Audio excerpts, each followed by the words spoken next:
ye effect eyava mu kalulu akakyangirwa akaba president ne member wa parliament. Bw'otambula mpigi yonna abawangula bakutte ku matama ne bawangula bakutte ku matama onoonye yawangula ne yawangula tusobola kubakola ki kubaawula.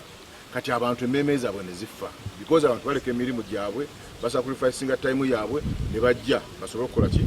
okulonda. Naye kati n'abamu awareness electoral commission tekola mulimu gwayo gumala kuwa awareness eri bantu kutegeka kibateekeddwa kukola. Very many people tebamanyi nti leero olwokuna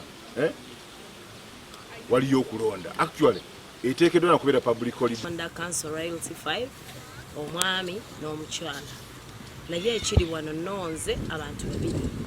olw'obugayaavu n'ekyejo ffe kye tulowooza nti kiplanning okukwata akabonero aka umbrella ne bakateeka ate ku muntu wa NRM ate owa NRM ne bamuteekako akaki aka umbrella ndabye nga kabadde kagenda okwongera okubuzaabuza olw'NUP olw'obuganza obungi bwerina wano ate bavuemu nkivumira ne sefumira yenna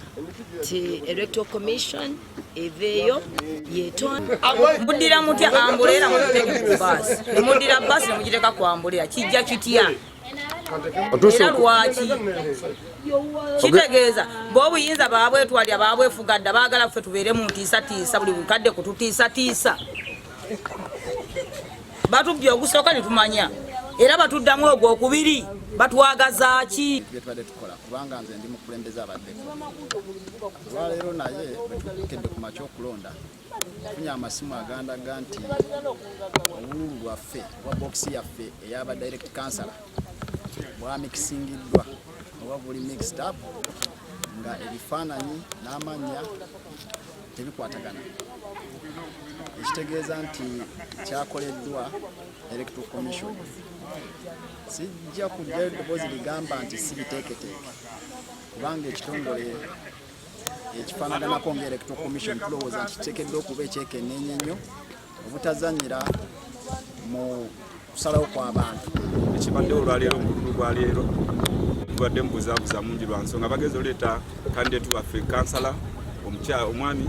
bagezi omuleeta ng'ate abadde owambuleera nga bamutaddeko akabonero ka bbaasi ate ng'owa bbaasi bataddeyo akabonero ka mbuleera kugamba ne tubuzibwabuzibwa era akalulu ko baganye okukalonda tekagenda kubbibwako akalulu naye ng'embeera yonna nga webadde okulonda kutandise kikeereze abantu bazze batono abantu baganye okulonda tabisizza okulonda kubanga abantu bandibadde bali wano bayitirivu lwe twalonda abakulembeze abaasooka twalonda kanti olwaleero simanyi nti abantu abawera 10 banaalonda naye tusaba Mukama Katonda akkirize abo be tugenda okulonda ate baleme okulangiriramu abalala.